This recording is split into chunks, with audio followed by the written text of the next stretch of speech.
Kalaulah tidak ada Nabi Yuna Muhammad, maka tak ada Idul Fitri, tak ada Ramadan yang seperti kita luar biasa agungnya. Ini semua karena Nabi sampaikan tentang agung-agungnya Ramadan. Maka bulan ini menjadi luar biasa nilainya di mata umat manusia, lebih-lebih kita sebagai muslim. Jadi salah satu yang membuat Ramadan agung adalah turunnya Al-Quran pada bulan Ramadan, yang disebut nuzulul Quran. Ya Rabbana ya Rabbana ya Rabbana ya Rabbana ya Rabbana stajib lana ya.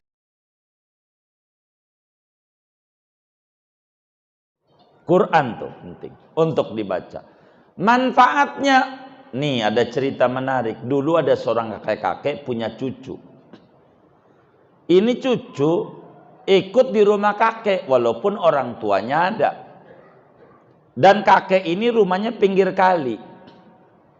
Kali Kartika. Kali Puri Kartika. Pinggir kali rumahnya. Dia bilang, kata tiap pagi tuh si kakek selalu baca Quran. Tiap pagi. Karena si cucu ikut kakek, dia ikut juga baca Quran. Cuman lama-lama si cucu mikir, anak belakangan memang begitu. Dia bilang, kek saya mau berhenti baca Quran. Artinya juga saya kagak paham buat apa dibaca. Mendingan main game Mobile Legend. Nggak ngerti. Kata kakeknya, baca aja. Saya enggak. Buat apa? Apa manfaatnya? Ngerti kagak? Kata kakek, ya udah, ya wis, kalau nggak mau baca, lu ambil air ke kali. Jangan pakai ember, no pakai bakul yang bekas kakek ngambil areng. Tahu kan? Tahu. Ya, pakai itu. Isi kolam sampai penuh. Baik, yang penting saya nggak baca Quran. Iya, nggak apa-apa. Dia pergi ke kali, ngambil air. Baru nyampe pintu rumah, habis. Mau pakai bakul. Balik, kayak habis. Ambil lagi. Kurang kenceng kamu jalan. Dia lari, habis juga. Udah 7 kali dia dibanting bakulnya. Ini kakek nyiksa. Pekerjaan sia-sia. Kagak. Kalau kagak, yuk kakek biar tahu saya larinya kenceng kayak apa. Sama kakeknya. Dia pergi ke kali, ngambil air. Bener. Sampai pintu rumah udah habis. Kata si cucu, tuh kek, habis. Nggak ada gunanya. Aduh, kamu nggak lihat. Lihat, perhatiin. Bakul nih tadinya warna apa? Hitam. Sekarang jadi putih. Tuh. Walaupun kolam enggak keisi, ada manfaatnya. Tadinya bakul hitam jadi Quran begitu. Kata kakeknya. Kiai juga ini kakek. Walaupun orang arti-artinya dengan dibaca tiap hari seain, hati kita yang tadinya hitam jadi putih. Jadi tenang hidup kita. Jadi jangan khawatir. Quran al-muta'abbad bitilawati. Dibacanya bernilai ibadah. Jadi walaupun tidak ngerti artinya, baca aja. Sehari seain. Insya Allah nggak beratlah kalau seain. Tapi kalau masih berat juga, sehari seayat. Cuman kalau seayat ini kayaknya kebangetan. A'udzubillahi minasyaitonirrajim. Bismillahirrahmanirrahim. Alif lam mim. Shadaqallahul adzim. Cepet amat. Seayat. Tamatnya 6.666 hari. Kan lama. Udah seain, insya Allah. Jadi yang Iqra, bacalah apa yang harus dibaca. ayat-ayat Al-Quran. Mumpung mata kita masih melek. Lihat teman kita yang buta pengen melek, pengen baca Quran. Masa kita yang melek enggak pengen? Mau digimanain? Saya termasuk orang yang kurang suka orang menikah pakai mas kawinnya Quran. Termasuk mas kawinnya perangkat alat sholat. Saya mau kurang demen. Kalau jamaah mau ngawinin anak, jangan. Beneran. Jadi apa? Qurannya jangan jadiin mas kawin. Terlalu hina. Hadiah aja. Mas kawinnya duit ke 100.000. Quranmu hadiah bawain. Apalagi tuh perangkat sholat bawain. Tapi jangan disebut sebagai mas kawin. Hadiah aja. Jadi mas kawin dibaca kagak. Diajarin kagak. Jadi terlalu rendah Quran. Begitu. Akhirnya gara-gara mas kawin ya udah ditaruh aja di para-para. Kan mas kawin kudu dijaga. Gitu. Biar suci. Saking sucinya enggak dibaca. Tuh, jangan. Jadi mau bawa Quran mau bawa. Contoh habaib, bagus. Mas kawin tuh, nih begini. Bapak mau ngasih mas kawin berapa? Biar gampang, 100 gram. Nggak apa-apa kasih 100 gram. Tapi yang jadiin mas kawin 5 gram. 5 gram aja. Bawainnya mah 100. Nggak apa-apa.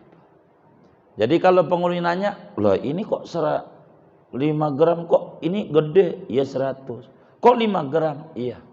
Saya mas kawinnya yang murah aja. Ini yang 95 hadiah buat istri. Jadi karena perempuan yang banyak barakah, yang murah mas kawinnya. Sering tuh diapain tuh. Mas kawin 100.000, mas kawinnya 100.000. Padahal ada emas 200 gram, ada baju, ada tetek, ada bengek. Begitu. Iya dibawain. Tapi yang jadi mas kawin cuman duit 100. Padahal ada emas tuh 200 gram. Enggak dijadiin mas kawin, enggak. Hadiah aja buat bini. Begitu. Sama kok. Cuman kalau disebutkan mas kawin 100 gram kan keren. Ini ngehindari keren. Mas kawin 100.000. Ya 100.000. Begitu. Ama kayak meriatu. Kan lumayan. Tuh begitu. Jadi perempuan yang paling banyak barakah, perempuan yang murah mas kawin. Jadi dibawainnya mah banyak. Yang jadiin mas kawin dikit aja. Jadi Quran jangan jadi mas kawin, bawain mah bawain aja. Jadi mas kawinnya apa? Quran seperti itu. Enggak usah. Terlalu keren. Akhirnya diajarin juga kagak. Dibaca kagak, udah 100.000 sama Quran beratus. Begitu modelnya. Kayak begitu lebih bagus. Itu Quran hadiah aja. Nggak usah dicatat di bukunya. Gitu. Mas kawin Quran, prata sholat, nikahnya di Mekah. Seminggu cerai. Kenapa nggak menghina? Begitu. Jadi jangan kita orang. Biar barakah. Jadi mas kawinnya, andai saudara mampu ngasih calon mantunya 100 gram, udah 5 gram aja bilang sama anak lu, bilang 5 gram. Yang 95 Mbak, hadiah aja buat bini lu. Kan semua juga hadiah yang kagak disebut itu. Parsel juga hadiah kan kagak dibawa pulang ya. Iya kagak disebut di mas kawin. Iya kayak gitu dah. Kagak usah disebut. Itu lebih barakah dalam menikah. Kemudian daripada itu, saudara, yang kedua yang harus dibaca Iqra, ayat-ayat kauniyah. Apa yang di jagat raya ini kudu kita baca. Apa aja. Nih puasa. Kita ada 2 puasa nih saudara. Kita harus membaca ayat kauniyah. Ada namanya ular. Coba kita baca ular. Ular itu kalau pengen hidupnya panjang umurnya, untuk melangsungkan kehidupannya, ular ini harus bermetamorfosis. Kudu ganti baju, ganti kulit. Bahasa Jawanya apa tuh ya? Nyelungsungi. Ini ular, tapi nggak bisa ganti baju baru itu kecuali kudu puasa. Ular itu puasa juga. Lumayan lama, bisa 3 bulan. Puasa. Dengan tidak makan, tidak minum. Ngumpet. Puasa. Maka setelah rapi puasa, alhamdulillah wa syukurulillah, itu ular pakai baju baru. Baju lamanya ditinggal. Itu ular. Cuman kalau Iqra, baca. Tapi kalau kita baca terus, ternyata sebelum puasa dan sesudah puasa, ular ini enggak ada kualitas daripada pendidikan puasanya. Sebelum puasa namanya ular, sesudah puasa juga namanya ular. Sebelum puasa buas, sesudah puasa juga buas. Ular. Sebelum puasa mengganggu, sesudah puasa mengganggu. Yang berubah apanya? Pakaian baru. Hasil dari puasanya. Nah, ini kudu dibaca. Bila kita ngalamin Ramadan, puasa kita sebulan, Lebaran pakai baju baru. Lalu sebelum puasa demen ngambil barang orang. Habis puasa juga sama, ngambil barang orang. Sebelum puasa judes. Selesai puasa judes. Sebelum puasa jauh dari masjid. Selesai puasa jauh dari masjid. Ini namanya puasa ular. Kalau kita perhatiin ular, enggak ada perubahan dari puasanya, enggak ada. Kecuali baju baru. Begitu, baju baru. Udah 20 ke atas, yang mikirin baju baru. Kita enggak usah. Biasa aja. Sampai Lebaran begini-begini, nggak ada yang nanya apa ya baju saya baru. Sampai begitu-begitu. Kagak, ya Allah. Nggak usah. Ini puasa ular. Iqra, coba lihat ular. Jangan sampai kita ngalamin Ramadan kayak ular. Sebelum puasa judes, habis puasa judes. Sebelum puasa enggak demen nama majelis, habis puasa kagak demen juga. Jadi apa pendidikan Ramadannya? Hanya baju baru. Ini namanya puasa ular. Na'udzubillah min dzalik. Kita ini tarbiyah ruhiyah puasa ini sudah. Tapi ngomong-ngomong sampai jam berapa ini Pak Jagus? Kan sayanya biar tenang ini, masih banyak ini ya. Jadi jangan sampai lanjut-lanjut, sampai jam berapa dulu. Kan biar enak ya kan. Udah jam 7, baik. Enggak pulang ke Padang. Enggak. Kedua, Iqra, bacalah. Apa yang kita baca? Ulat. Ulat kita baca. Ya Allah, binatang kecil menjijikkan. Ulat. Ulat sama ular tuh bedanya di huruf akhir. RT. Emang RT mau beda? Kelakuannya susah diomongin. Kata lurahnya. Benar enggak? RT, ular ulat.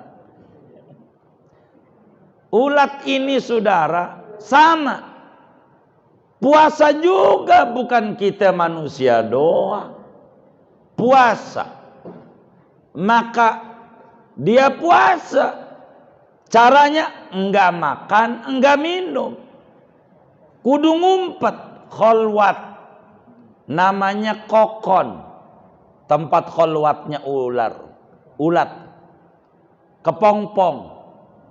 Udah selesai puasa, berubah menjadi kupu-kupu. Untuk berubah dari ulat menjadi kupu-kupu kudu puasa. Iqra, ayo kita baca. Sebelum puasa ulat, sudah puasa kupu-kupu, namanya berubah. Sebelum puasa ulat menjijikan, sesudah selesai puasa menakjubkan, bisa terbang menarik. Sebelum puasa perusak tanaman, musuh petani. Sesudah puasa menghasilkan penyerbukan menjadi madu. Ternyata saudara, ulat itu puasa dan berhasil mengikuti tarbiyah ruhiyah dari puasa yang dia lakukan. Maka kalau ada orang ngalamin Ramadan, sebelum puasa judes, pas habis puasa sopan, ini namanya berhasil. Sebelum puasa makannya sembarangan, apa aja diambil, walaupun punya orang pakai nipu dan lain sebagainya. Udah puasa hati-hati. Sebelum puasa kelakuannya nggak demen sama masjid. Pas ngalamin Ramadan berubah, demen sama masjid.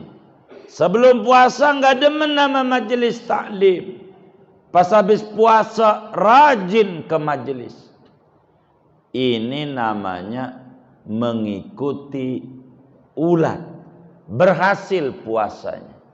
Ada perubahan dari rindam, gemblengan Ramadan.